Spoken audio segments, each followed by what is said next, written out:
sabar, saatnya Anda menyimak berita Jawa Tengah bersama saya, Auriga Gustina. Sejumlah berita pilihan akan kami sajikan untuk Anda. Berikut 3 berita utama kami hari ini. Jalan Pantura Kaligawe, Kota Semarang terendam banjir, puluhan motor mogok. Diduga hilang kendali, truk pengangkut kayu di Jalan Desa Bojong, Kabupaten Purbalingga menabrak pohon. Diduga selingkuh, ratusan warga Desa Kembangan, Kabupaten Batang demo tuntut Kades mundur.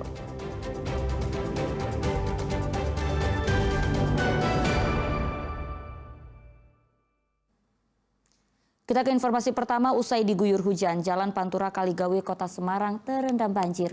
Puluhan sepeda motor yang tetap nekat menerjang banjir mogok.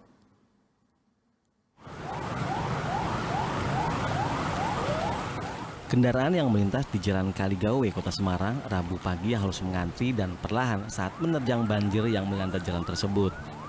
Bahkan ambulans dengan sirene yang menyala juga terpaksa ikut terjebak banjir dan harus mengurangi kecepatan saat melintasi air. Ketinggian air mulai dari 40 hingga 60 cm ini membuat jalan dan lalu lintas terhambat. Sejumlah pengendara motor yang memaksa melintas pun akhirnya harus mendorong motornya karena motor mogok kemasukan air. Banjir yang disebabkan hujan dengan intensitas tinggi pada Selasa sore hingga malam hari juga merendam perkampungan di sekitar lokasi. Ini saya kira 40 cm, 60 cm. Sampai 60 cm? Iya. Macet juga apa enggaknya, Mas? Macet, Mas. Ini motor mogok atau gimana? Mogok, Mas. Mogok ya? Iya. Ini mau kerja atau gimana, Mas? Berangkat kerja. Berangkat kerja ya? Ini karena apa sih, Mas? Hujan sejak kemarin ya ini ya banjirnya? Iya, hujan sejak malam tambah mungkin cuacanya selalu mendung. Mendung ya, mendung ya. Menghindari mati mesin, sejumlah minibus dan sepeda motor yang akan menuju dan ke arah Surabaya memilih putar arah mencari jalur alternatif. Ali Mustakfirin melaporkan dari Kota Semarang. Ya, ratusan hektar sawah di 2 desa Kecamatan Gubuk, Grobogan terendam banjir. Jebolnya tanggul menyebabkan masa tanam padi mundur hingga 1 bulan. Selamat malam. Selasa malam, tanggul Sungai Kalibuangan 1 di Desa Rowosari, Kecamatan Gubuk, Grobogan jebol sepanjang 10 meter.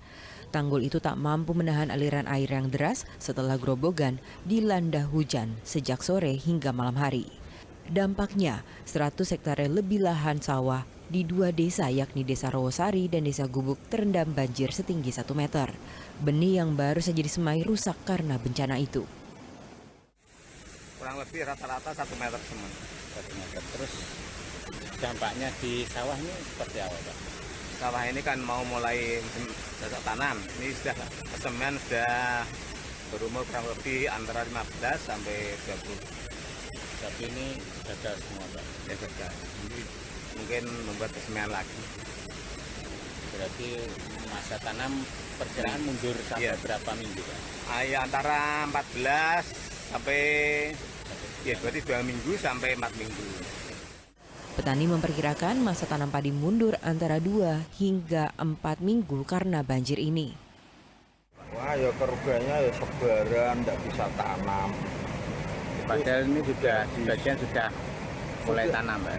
Ya, siap tanam, nggak bisa ini kendang banjir. Berarti kemungkinan masa tanam mundur berapa hari ini, Pak? Wah, ya bulan, nunggu sebaran nyebar lagi. Nunggu air surut. Iya, nanti nyebar, setelah nyebar nunggu 1 bulan.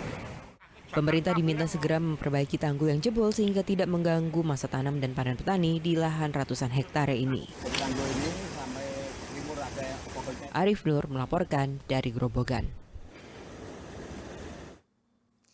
Ya, tabrakan antara truk trailer dan kereta terjadi di perlintasan sebidang Kaligawe, Kota Semarang. Kecelakaan itu karena kemacetan di jalan perlintasan kereta.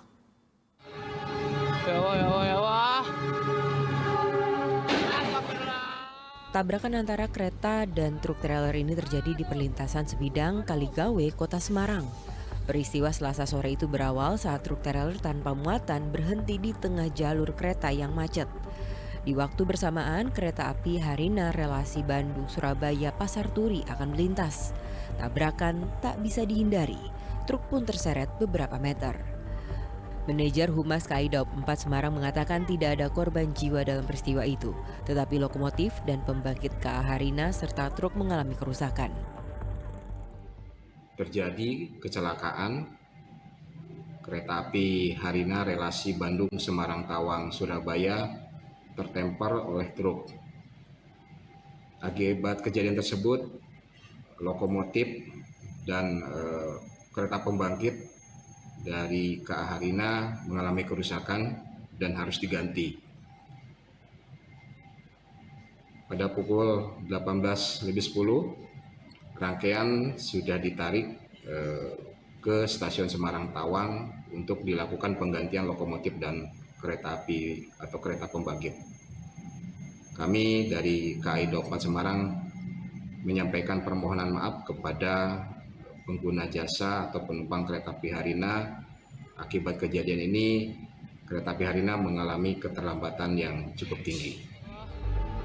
KAI Daob 4 Semarang langsung mengevakuasi dan menormalisasi jalur di perlintasan sebidang Kaligawe Semarang hingga Selasa malam. Akibat kecelakaan itu terjadi keterlambatan perjalanan kereta api di jalur Kaligawe. Ali Muftagirin melaporkan dari Kota Semarang. Ya, diduga hilang kendali, truk pengangkut kayu di Jalan Desa Bojong, Kabupaten Purbalingga menabrak pohon. Tim penyelamat terpaksa memotong bagian truk untuk mengevakuasi sopir yang terjepit.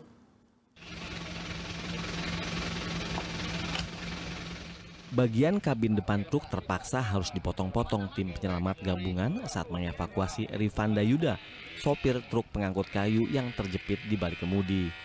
Satu persatu besi yang melintang dipotong dan disingkirkan. Perlu waktu 2 jam untuk tim penyelamat mengeluarkan korban dari dalam truk. Kecelakaan ini berawal saat truk bermuatan kayu berjalan dari arah Kecamatan Bukateja hendak menuju kota Purbalingga. Diduga sopir hilang kendali saat melintas di Jalan Raya Desa Bojong, Kabupaten Purbalingga pada Selasa pagi. Truk pun menabrak sebuah pohon berukuran besar di pinggir jalan hingga akhirnya hancur. Satu kendaraan truk yang mengalami kecelakaan tunggal dengan survivor 1 orang atas nama Rifanda, 19 tahun, warga Kabupaten Banjarnegara. Dan alhamdulillah survivor dapat kami evakuasi pukul 6.35 dengan kondisi selamat. Selanjutnya survivor kami bawa ke Rumah Sakit Siaga Medika Kabupaten Purbalingga. Setelah berhasil dievakuasi, sopir dibawa ke Rumah Sakit Siaga Medika Kabupaten Purbalingga untuk mendapat perawatan medis. Mardianto melaporkan dari Purbalingga. Cuaca panas yang melanda wilayah Kabupaten Boyolali membuat warga mencari cara untuk mendinginkan diri. Minum es teler jadi cara favorit warga untuk menyegarkan diri di terik matahari.